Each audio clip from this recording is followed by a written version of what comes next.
Sometimes everything isn't awesome, and working in the gig economy where people are living between certainty and uncertainty is incredibly stressful and isolating. So when independent contractors are repeatedly told, just be happy, someone has it worse than you, good vibes only, if I can do it, you can do it, just focus on the positive. Although these statements are likely well-intended, they're just not helpful. And in fact, the positive vibes only mantra minimizes and diminishes what gig workers go through every single day. Toxic positivity in the gig economy is today's video topic. If you were interested, stay with me because we are debunking the positive vibes only statement today. Okay, let's go. So what is toxic positivity? It is a sugar-coated form of gaslighting. Toxic positivity operates on the idea that any challenge can be overcome if you embrace a positive mindset. It essentially yanks the validity of a person's genuine feelings out from underneath them and makes them feel somewhat responsible for their situation. I'm making this video because as of late, I have had so many gig workers, specifically Instacart shoppers, reach out to me sharing their hardships, their anxieties, their frustrations, their fears with working in the gig economy. And to have other viewers on this channel respond back with statements such as these: change your mindset. You chose it, so you have to deal with it. Here's another one I get all the time: tomorrow will be better. Another one: griping isn't going to fix this. If you don't like it, just step away. And while I do believe that most of these viewers who are responding back to what I'm saying when I'm sharing gig worker stories, I do believe their intent, again, is meant to be positive and helpful, but instead it comes off disconnected and judgmental, and it does the complete opposite to gig workers who are actually in this current struggle. I've also been guilty of overusing the toxic positivity card for telling gig workers that things are going to change, that it'll be a better day tomorrow, and then they just need to be positive and hang tough. Gig workers don't need the constant pep talks, but what they do need instead is empathy, support, and advocacy. It's always good to have a great attitude, but when a person is struggling financially and emotionally, a positive vibes only mantra is not the solution. In fact, this is when it turns toxic, when the positivity covers up the reality of what this person is going through.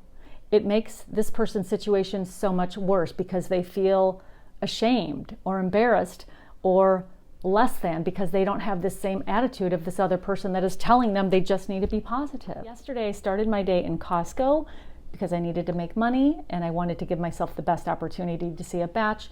I waited in my car 45 minutes and not one batch, not even at a regular grocery store, came on the batch queue. So instead of waiting, because I already waited 45 minutes, I decided to go in and shop. While I was in there, I bumped into another person who was clearly an Instacart shopper, and I went up to him because his batch looked really big and he had a pull cart. And I said, "That's a great batch. How long did you have to wait for it?" So we just started talking, but then he started giving me the reel. And he was telling me how he has really been struggling working in the gig economy. Instacart is not his only app he does, but he's starting to panic and feel the emotional toll of having a hard time paying the bills, especially with this slowdown. And he's like, "I really don't know what I'm gonna do. I lost my job through the pandemic and I have great anxiety. This is my mortgage." He told me what his mortgage payment is, and he said, "This is how many orders I've had today, and I've got to make this much money, and I'm panicked because I don't see any batches and I just don't know what to do."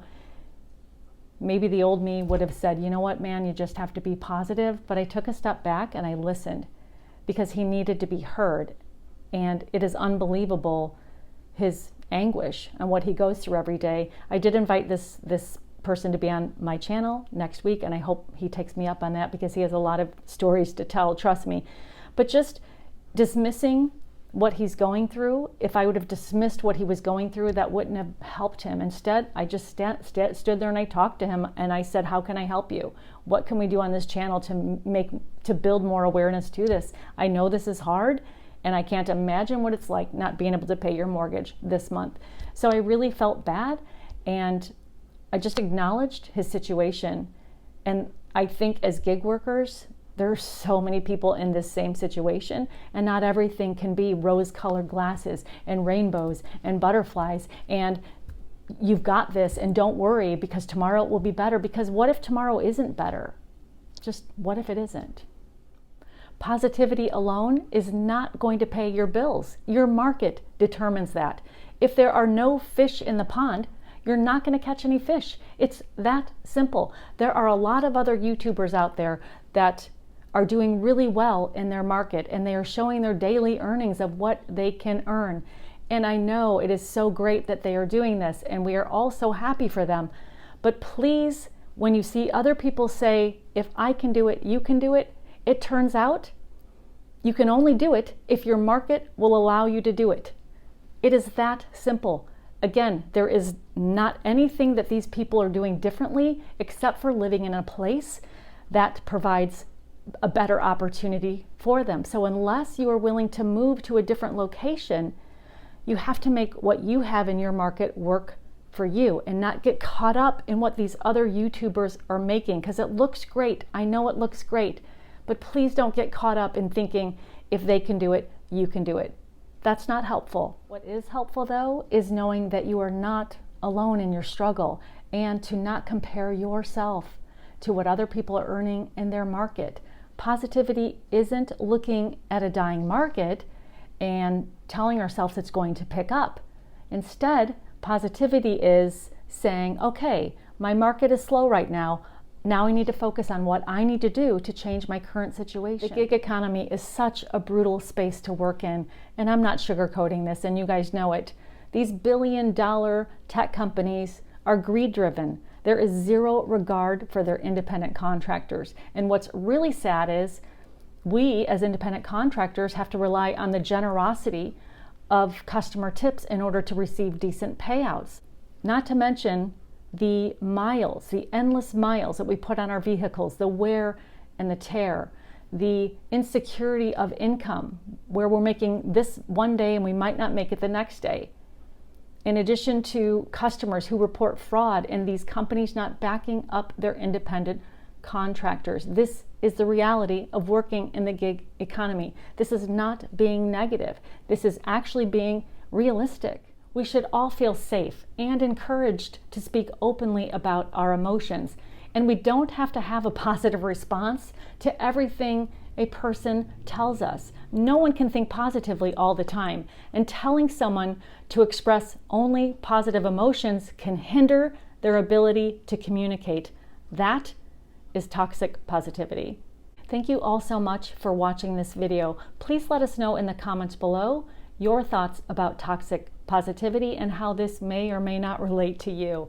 I love you all, and I want you to know that I respect you all immensely. I'll see you soon. Bye.